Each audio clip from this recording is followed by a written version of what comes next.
दूसरा commutation relation discuss करेंगे कि अगर कम्यूटेटर की वैल्यू नॉन ज़ीरो आ रही है, जैसे कि यहाँ पे हम देख सकते हैं हमारे पास कोई ना कोई वैल्यू आ रही है। अगर तो कम्यूटेटर नॉन ज़ीरो है, इसका मतलब साइमल्टेनियसली उनकी वैल्यूज़ को डिफाइन नहीं किया जा सकता। जैसे जब हमने Lx और x का कम्यूटेशन रिलेशन निकाला था तो वो हमारे पास ज़ीरो आ रहा था। इट मीन्स के Lx x कम्यूट कर रहे थे, तो Lx की और x की वैल्यूज़ हमारे पास साइमल्टेनियसली फाइंड की जा सकती थी। अब Lx और y इसका आंसर आ रहा है, इसका मतलब है कि इनकी वैल्यूज साइमल्टेनियसली हम लोग कैलकुलेट नहीं कर सकते। अगर हम कैलकुलेट करेंगे तो वहां पे अनसर्टेनिटी प्रिंसिपल जो है वो होल्ड करेगा, अनसर्टेनिटी आ जाएगी, डिस्पर्जन आ जाएगी। तो अब हम देखते हैं कि इसको कैलकुलेट कैसे किया जाता है। तो हम इनमें से कोई एक सॉल्व कर लेते हैं। सो हम फर्स्ट वाला सॉल्व करते हैं। Lx y ये दोनों ऑपरेटर्स हैं, कम्यूट करें। जब भी कम्यूटेटर है तो कम्यूटेटर को ओपन कैसे किया जाता है, Lx y minus y Lx, and what does it means, you know कि y फर्स्ट अप्लाई होगा देन Lx अप्लाई होगा, और similarly opposite.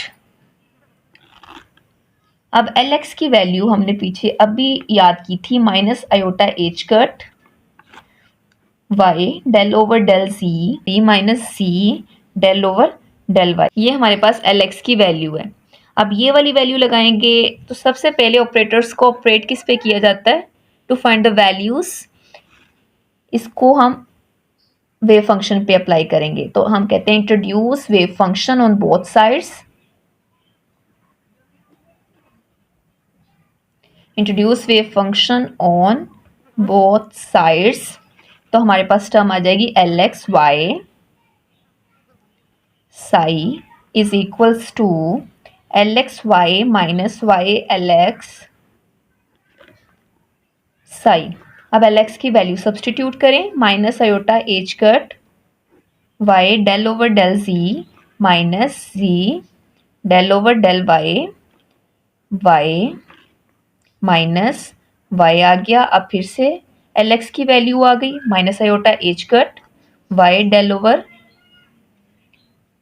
Del c minus c del over del y, और हमारे पास आ गया ब्रैकेट के बाहर साई। अब साई को दोनों टर्म्स के ऊपर सेपरेटली अप्लाई करेंगे, तो ये टर्म हमारे पास बचेगी minus iota h cut y del over del z minus c del over del y psi minus minus plus iota h cut, ये y मैंने यहाँ पे लिख लिया अरेंज करके, y del over del c minus c del over del y psi. अब ये साई हमारे पास y साई जो है ये दोनों ऑपरेट होंगे दोनों पे, इसी तरह से साई इसके ऊपर ऑपरेट हमारे पास जो है वो ऑपरेट होगा।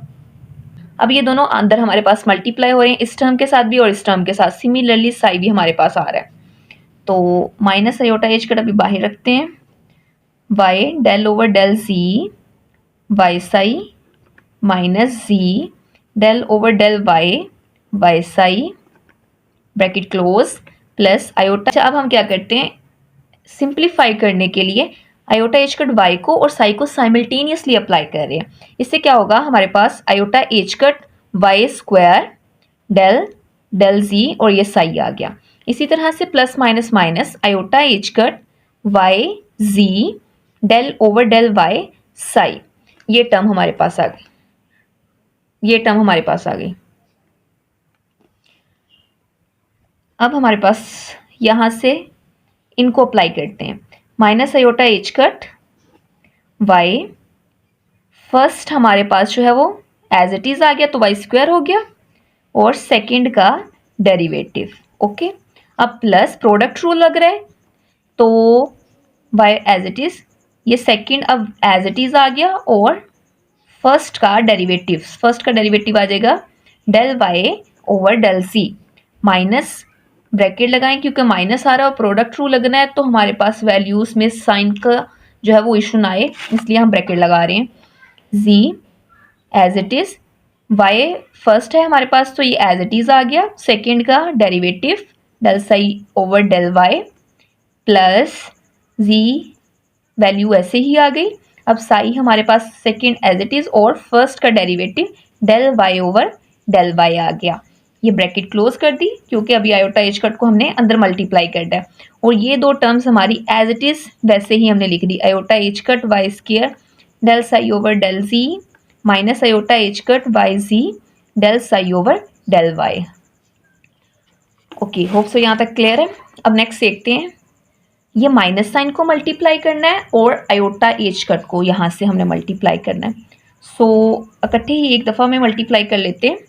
हमारे पास आ गया minus iota h cut y square del psi over del z, जब इस टर्म के साथ मल्टीप्लाई हुआ minus plus minus iota h cut y psi del y over del z का डेरिवेटिव 0, तो ये टर्म 0 हो गई। y का derivative with respect to z लिया तो ये टर्म 0, तो यहाँ पे 0 लग गया। माइनस माइनस प्लस हो गया, आयोटा एच कट वाई सी del psi over del Y.